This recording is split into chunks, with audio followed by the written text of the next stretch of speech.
Itu tadi penyakit-penyakit yang banyak mengintai di musim pancaroba. Ada DBD, ada influenza ya. Namun nggak perlu khawatir karena kita bisa hadapi dengan perkuat sistem imun tubuh kita dengan teh bugar ya.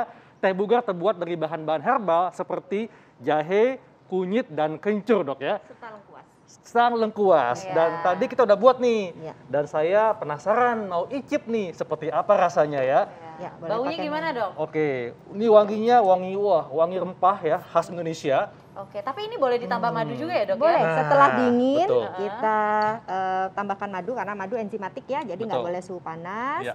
Kita coba tambahkan madu secukupnya, jangan terlalu panas juga. Saya coba ya, Oke. pemirsa. Kayak apa rasanya nih ya? Bismillahirrahmanirrahim. Iya, sangat berkhasiat nih Dokter Anissa, Oke, karena nah, ada Dok. gingerolnya juga. Nah ini kan dokter Haikal udah nyobain nih. Iya. Gimana nih rasanya Wah, dokter Haikal? rasanya penuh kehangatan. Wah, penuh kehangatan ya dok ya. Tapi bener Hangat banget. juga ya. Iya, karena ada jahenya kan. Jahe, lengkuas, Ada lengkuasnya, ya, kemudian kencur.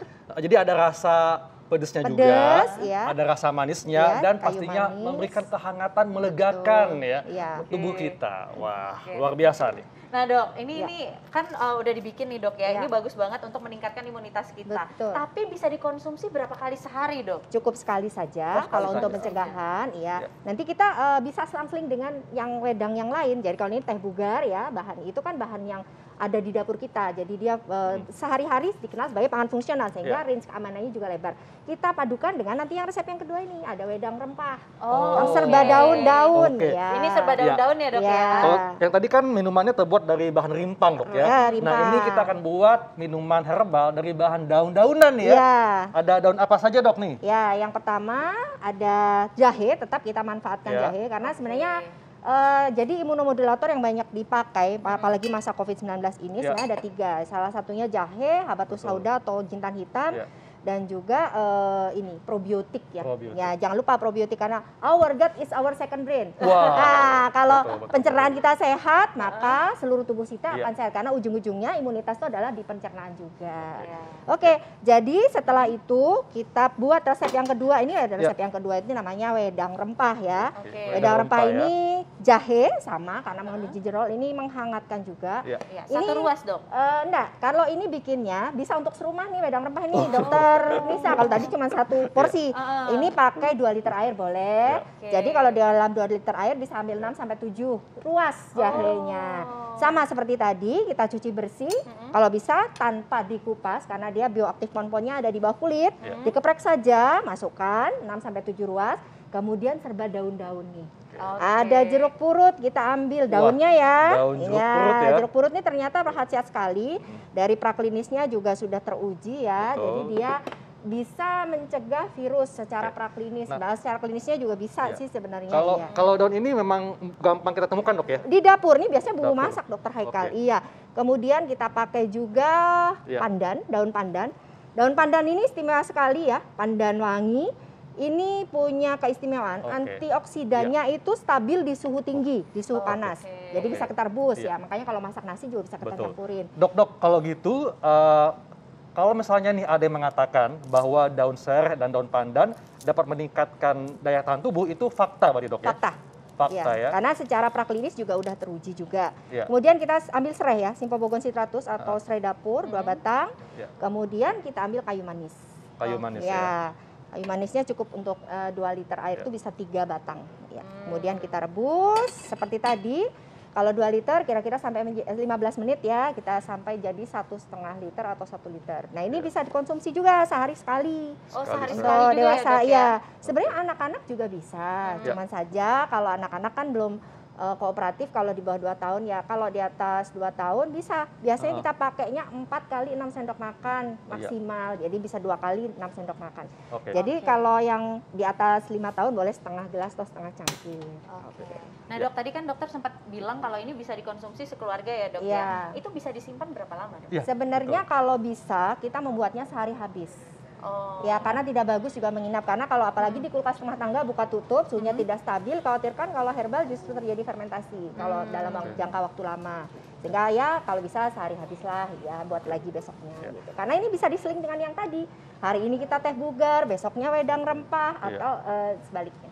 Dok, Kalau misal dok ya, misalnya nih orang sedang sakit dok ya, Iya. dia mengkonsumsi obat dokter juga. Iya. Apakah boleh dikombinasikan dengan minuman herbal ini dok? Boleh, jaraknya 2 sampai 3 jam supaya Iya. tidak terjadi interaksi. Jadi khawatirkan salah satunya menurunkan khasiatnya gitu ya. Lalu apakah ada semacam kehati-hatian, misalnya untuk mereka yang punya gangguan asam lambung, karena ini kan bahannya bahan yang memang bisa pedas dok ya, Iya, apakah betul. ada warning tertentu dok? Iya, jadi untuk yang dua-duanya kan mengandung jahe, jadi sebaiknya dikonsumsinya setelah makan. Setelah makan. Ya, karena tidak perut kosong. Karena ya tadi itu dikhawatirkan kalau memang punya gangguan asam lambung dia kambuh. Iya. Dan juga memang pada orang-orang yang sedang kambuh, artinya saat itu sedang serangan, hindari dulu. Oke. Ya, nanti kalau sudah stabil baru dicoba. Nah. Oke. Nah nih dok, ini harus ditunggu juga, nggak langsung diminum ya dok? Jadi didinginkan dulu ya? Didinginkan dulu, seperti tadi yang pertama, kemudian kita tambahkan madu secukupnya. Karena reaksi enzimatik madu kan tidak boleh di suhu panas ya, harus Betul. suam-suam di bawah 40 derajat kalau bisa baru kita minum. Ini udah dok ya? Sudah, ya. Dok. Wangi sekali ya. Nah, apakah ini dapat dikonsumsi oleh ibu hamil dan menyusui? Kalau ibu hamil dan menyusui bisa, tapi jangan terlalu banyak. Karena ini sebenarnya bumbu dapur yang aman, relatif aman. Kecuali tadi yang pertama ada kunyit ya. Jadi untuk ibu hamil trimester pertama sebaiknya juga hati-hati. Tapi tadi dosis kunyitnya juga kecil sih, cuma harus hati-hati. Sebaiknya hindari dulu, ganti aja dengan yang lain. Kan ini ada resep yang kedua. Oke, bagaimana dengan penyakit tertentu dok? Ada yang nggak boleh nggak mengkonsumsi 2 ramuan ini? Sebenarnya relatif aman untuk semua kasus, hanya saja tadi itu, jika ada gangguan lambung atau dia punya penyakit mah yang sedang kambuh, sebaiknya dihindari dulu, tunggu stabil. Dan konsumsinya jangan lupa setelah makan. Setelah makan ya. Dan lifestyle tetap nomor 1 ya dokter Betul. Nisa. Jadi makan gizi seimbang, Tidur olahraga yang cukup. tepat. Iya, oke, dan Iya. kelola stres dengan baik. Nah, benar ini mesti sekali. dicoba nih dok Nisa nih. Iya, Ini penasaran kayaknya nih, dok Dok. Nisa penasaran nih. Dari tadi baunya tuh udah Oke. Iya, karena enak ada daun banget. pandan Iya. ya. Iya. Iya.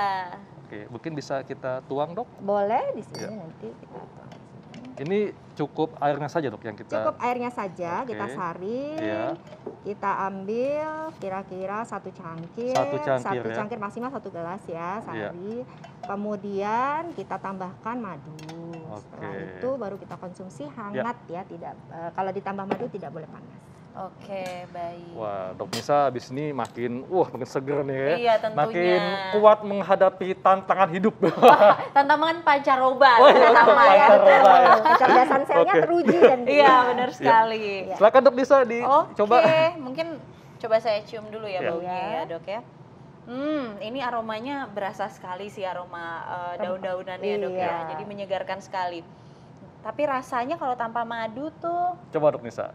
Seperti apa rasanya kalau tanpa madu ya? Iya. sudah cukup enak sih dok. Enak karena Wah. wangi. Aromaterapinya masuk ya. Jadi Iya. dia minyak atsiri dari berbagai daun-daunan tadi itu memang karena direbus dia menguap. Jadi itu bagus sekali memang sekaligus untuk pernafasan dan daya tahan tubuh. Iya, jadi memang tanpa pakai madu atau pemanis pun rasanya Sudah sudah enak. cukup enak gitu Betul, ya. iya. Heeh. Dan mungkin kalau kita sedang flu nih, kita mengkonsumsi minuman herbal itu ya dalam kondisi hangat, ada uap-uapnya Betul. membantu melegakan pernapasan Pernafasan, juga dok ya. betul. Jadi, dan Wah. menyamankan pencernaan yang paling Yes. penting karena kita nafsu makan kita juga jadi baik. Ya. Betul. Oke. Iya. Jadi ini meningkatkan nafsu makan ya dok ya? Sebenarnya sih tidak terlalu, kendalinya tetap ada di kita. Oke, Iya. jadi yang diet-diet di rumah intinya tuh sehat dulu aja Iya. ya. Nggak usah diet-diet dulu, terutama Iya. lagi musim pancaroba seperti ini ya dok ya. Betul, Oke. dan- Baik dok, terima kasih dok untuk racikan herbalnya hari ini. Sama-sama, Luar biasa dan Dokter tentunya Haikal, sangat Dokter Nisa. membantu Terima kita kasih, untuk bisa dokter. menghadapi musim pancaroba. Ya benar banget. Tapi Kak, abis ini setelah kita bahas tentang rempah-rempah, kita akan membahas tentang buah-buahan. Nah ya, katanya ini ada suatu buah yang banyak sekali distigmakan negatif karena bikin gendut. Tapi sebetulnya banyak manfaatnya untuk kesehatan loh. Ya, buah favorit Kakak kan itu ya. Pastinya. Nah kita akan simak sesaat lagi tetap di Hidup Sehat. Sehat.